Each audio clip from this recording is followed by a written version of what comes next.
Hello students, welcome all of you in today's class. Today we are in the third part of tense. आज हम पढ़ेंगे present perfect tense. अब देखते हैं present perfect tense है क्या. जैसा कि नाम से ही स्पष्ट है, समथिंग इज परफेक्ट.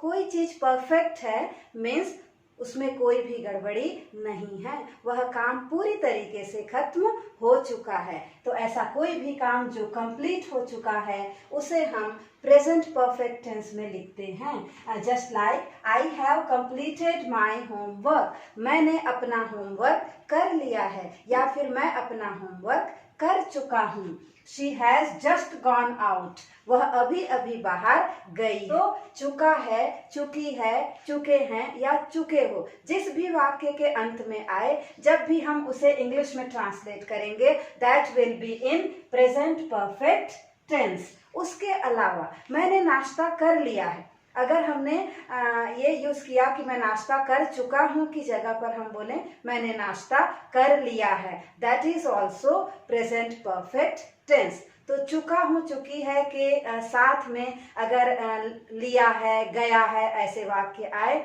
तो हम उसे प्रेजेंट परफेक्ट टेंस में ही लिखते हैं. चलिए सबसे पहले हम इस टेंस का स्ट्रक्चर देख लेते हैं. जैसा कि मैंने पहले आप लोगों को बताया है कि किसी भी टेंस में जो सामान्य वाक्य है it will always start with a subject. सबसे पहले क्या आता है? सब्जेक्ट. आई क्या है? सब्जेक्ट है, करता है, काम को करने वाला, होमवर्क को करने वाला कौन है? मैं हूं. सो I is the subject here. किसी भी वाक्य के स्ट्रक्चर में सब्जेक्ट के बाद बारी आती है हेल्पिंग वर्ब की, सहायक क्रिया. ये जो हैव है वो इस टेंस की सहायक क्रिया है. इसके बाद देखिए मेन वर्ब है कंप्लीटेड. कंप्लीटेड जो है यहाँ पर थर्ड फॉर्म में है और उसके बाद ऑब्जेक्ट है होमवर्क. तो कंप्लीटेड आपका मेन वर्ब हो गया. हैव जो है that is helping verb and homework is the object here. Object अर्थात किसी भी सेंटेंस में जो क्या का क्या अगर हम क्वेश्चन करें उसका जो आंसर आए that is the object. I have completed my homework. What have I completed? मैंने क्या कंप्लीट कर लिया? The answer will be homework. So homework is the object here. तो इस सेंटेंस से ही अब आप प्रेजेंट परफेक्ट टेंस का स्ट्रक्चर समझ सकते हैं. देखिए कैसा होगा. The structure becomes first the subject and then two helping verbs are there in the first sentence. You can see have is there and in the second sentence has. इसका मतलब ये कि प्रेजेंट परफेक्ट टेंस में दो helping verbs हैं, has and have. तो यहाँ पर सब्जेक्ट के बाद आप हेल्पिंग वर्ब लिखिए या फिर has and have लिख लीजिए. And then the main verb. Main verb जो है प्रेजेंट परफेक्ट टेंस में थर्ड फॉर्म में होता है. और आप हमेशा इस बात को याद रखिए, किसी भी टेंस का जो परफेक्ट वाला टेंस है, चाहे वो प्रेजेंट परफेक्ट हो, पास्ट परफेक्ट हो या फिर फ्यूचर परफेक्ट हो, तीनों में ही मेन वर्ब कौन से फॉर्म में होता है? Always in the third form. Okay. तो मैंने आपको प्रेजेंट कंटिन्यूअस टेंस में भी बताया था, जिस भी टेंस के नाम में कंटिन्यूअस वर्ड आता है उसमें मेन वर्ब के साथ हमको आईएनजी लगाना है. और आईएनजी हमेशा फर्स्ट फॉर्म के साथ लगता है. तो कंटिन्यूअस वाले 6 टेंस होते हैं और परफेक्ट वाले 3 टेंस हैं. इसका मतलब कि हमने 6 + 3 ये 9 टेंस के बारे में तो हम ऐसे ही याद रख सकते हैं कि 6 जो कंटिन्यूअस वाले टेंस है उनमें आईएनजी होगा और 3 जो प्रेजेंट, पास्ट और फ्यूचर के परफेक्ट टेंस है वहां पर मेन वर्ब का थर्ड फॉर्म होगा. तो आपको अलग से पूरे 12 टेंस के मेन वर्ब के फॉर्म याद रखने की जरूरत नहीं पड़ेगी. इस तरीके से आप याद रखिए. ओके. सो मेन वर्ब का third form and then the object. This is the structure of present perfect tense. Remember, children, these structures are just like formula of mathematics. ये मैथ्स के फॉर्मूला की तरह है। अगर आपको ये स्ट्रक्चर याद है तो आप किसी भी सेंटेंस को प्रेजेंट परफेक्ट टेंस में ट्रांसलेट कर सकते हैं। अगर आपको बिल्कुल भी समझ में ना आए कि मैं इस वाक्य को कैसे इंग्लिश में लिखूं, तो आप सीधे स्ट्रक्चर को देखिए और वन बाय वन एक एक कंपोनेंट्स को आप रखते जाइए सेंटेंस में। अब हमको प्रॉब्लम सिर्फ एक ही जगह होती है, क्योंकि हमारे पास हेल्पिंग वर्ब्स 2 हैं, तो हमें ये समझ में नहीं आता कि हम आई के साथ हैव लगाएंगे या फिर हैज। तो दुनिया का हर कोई सब्जेक्ट इतने ही प्रोनाउंस के अंडर में आ जाएगा। और हैज हम कहां पर यूज करते हैं? ही, शी एंड इट के साथ। ही, शी, इट के साथ तो हमने हैज यूज कर लिया, लेकिन बाकी जितने बच गए इन सब के साथ हम हैव यूज करते हैं। आई, वी, यू एंड दे। ये आपको हमेशा याद रखना होगा। With he, she, it, that is with third person singular. ये देखिए थर्ड पर्सन है और सिंगुलर है। इनके साथ हैज और बाकी सबके साथ हैव का यूज करना है। तो इस तरीके से हम सेंटेंस में हेल्पिंग वर्ब का यूज करते हैं। हेल्पिंग वर्ब के अलावा सारे सब्जेक्ट्स में ये जो पोर्शन है वो सेम ही रहेगा, इसमें आपको कोई चेंज नहीं करना है। अब ये तो हमने प्रोनाउंस के साथ सेंटेंस को देख लिया। अब यदि कोई नाउन है, अगर ही के प्लेस में किसी का नाम है, अगर लिखा हुआ है दिनेश, तो Dinesh has seen this movie. अगर किसी गर्ल का नाम है Neeta, Neeta has seen this movie. They के प्लेस में कोई प्लूरल फॉर्म भी आ सकता है, just like boys, boys have seen this movie. तो सब्जेक्ट कुछ भी हो, नाउन हो या प्रोनाउन हो, अगर आपको कभी भी कंफ्यूजन हो तो आप उसको प्रोनाउन में चेंज कर लीजिए। ठीक है, सपोज कि कोई अब्स्ट्रैक्ट नाउन दिया हुआ है, उसका बिहेवियर पूरा बदल गया है, तो आप कैसे लिखेंगे? उसका बिहेवियर मीन्स हिज बिहेवियर। अब आपको ये देखना होगा कि हिज बिहेवियर जो है वो कौन सा सब्जेक्ट होगा, उसके साथ हम हैज यूज करेंगे कि हैव।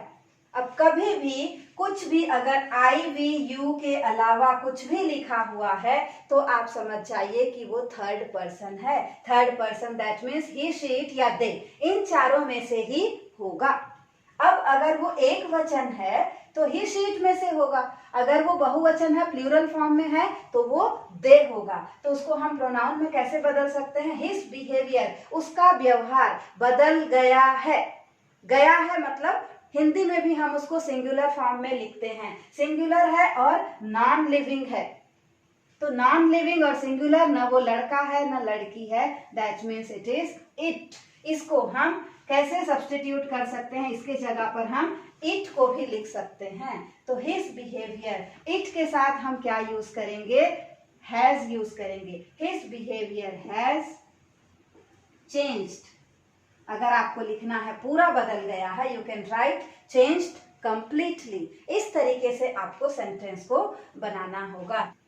कभी भी अगर आपको कंफ्यूजन हो तो आप सब्जेक्ट को देखिए और उस सब्जेक्ट की जगह हम क्या प्रोनाउन यूज कर सकते हैं वो देखिए। अगर वो किसी लड़के का नाम है तो ही होगा, लड़की का नाम है तो शी होगा।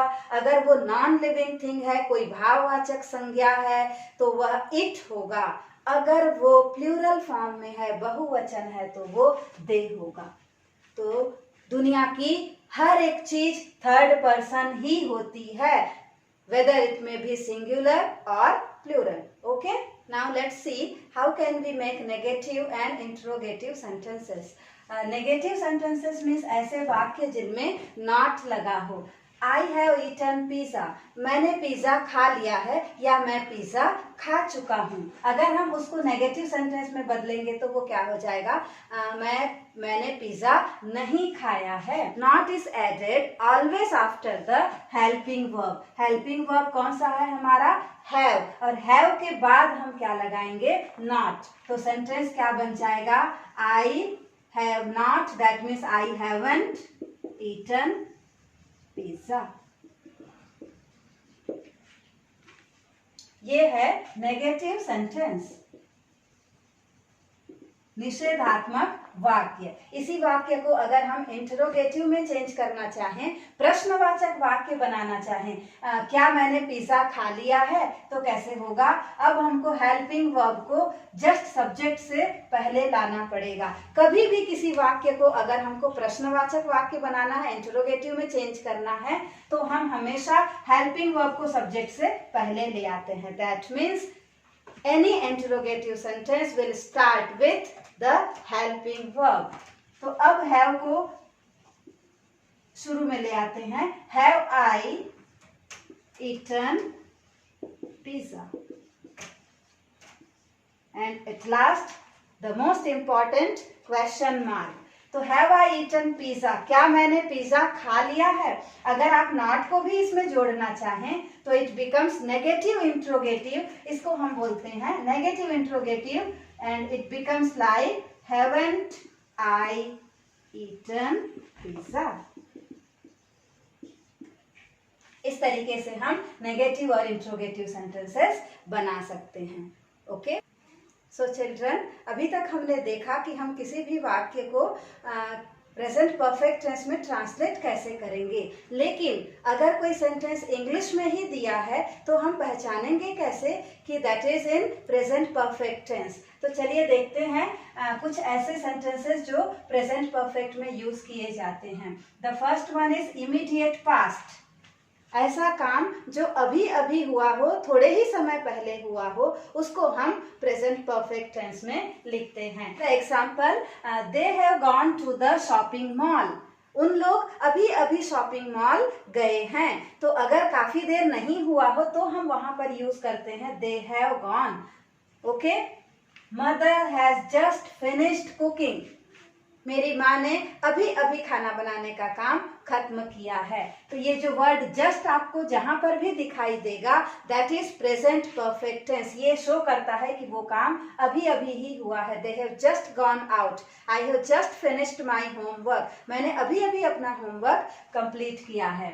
लाइफ एक्सपीरियंस, तो ऐसा कोई काम जो हमारे लाइफ का अनुभव दिखाता हो, वो अभी भी नहीं हुआ हो, बहुत दिन पहले भी हुआ हो, तो भी हम उसको प्रेजेंट परफेक्ट टेंस में लिखते हैं। Just like I have seen the Taj Mahal. मैं ताजमहल देख चुका हूँ या देख लिया हूँ। He has painted the house yellow. उसने अपने घर को येलो कलर से पेंट किया हुआ है। Events whose effect is in present. ऐसा कोई काम जो खत्म तो हो गया है लेकिन उसका इफेक्ट, उसका प्रभाव प्रेजेंट में भी है। Just like she has cut her fingers. उसने अपनी उंगली काट ली है या उसकी उंगली कट गई है। That means it is bleeding, अभी तक खून निकल रहा है। You have asked too many questions. आपने बहुत सारे क्वेश्चंस पूछ लिए। That means now I am not in a position to answer any more. We have lived in Raigarh. हम रायगढ़ में रह चुके हैं। That means I know many things about Raigarh. तो इस तरीके से इंग्लिश में अगर सेंटेंसेस दिए होंगे, अगर वो अभी अभी हुए हों या फिर वो कोई लाइफ के एक्सपीरियंस, जीवन के किसी अनुभव को बताते हों, या फिर उनका प्रभाव अभी तक वर्तमान में है लेकिन वो काम खत्म हो चुके हैं, तो हम उनको प्रेजेंट परफेक्ट टेंस में यूज करते हैं। So children, I hope the whole concept is clear to you now. अगर अभी भी आपको कोई डाउट है तो आप कमेंट सेक्शन में पूछ सकते हैं। Okay, thank you.